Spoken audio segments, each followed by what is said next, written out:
When you find a wise person, you meet a wise person, you get to know a wise person, what you need to do with a wise person is to lean into them. Why? Because if you lean into a wise person, if you hang around with the wise, what will you become? You'll become wise. And so every wise person that shows up in your life, you need to lean in and learn everything you can learn from them. Why? Because they're wise. I'm leaning in. Everybody say leaning in. So here's this wise person. I'm going to lean in, listen, and learn everything that I can from them. So I lean in. With a fool, what do? With a fool, you give them space. Because they're not going to listen to you anyway, okay? So you give them space. The only way they're going to learn is by the consequences of their own life. So you got to give them space to go ahead and mess up. It's exactly what the father of the prodigal son did. Luke chapter 15.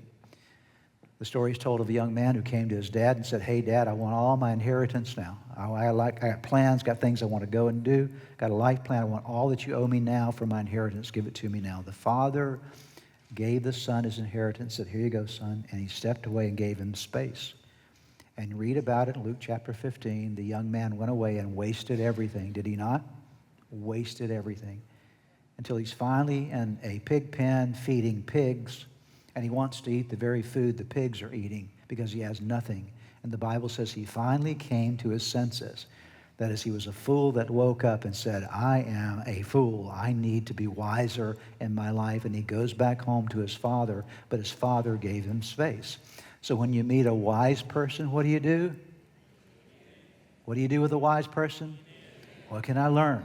When you meet a fool, what do? There's your space. When you meet an evil person, what do? Run away, okay? Run away. Get as far from them as you possibly can. Why? Because you don't want their influence invading your life because they carry a spirit with them. Are you hearing me? Okay. They're carrying something with them that you don't want to be infected with in your life.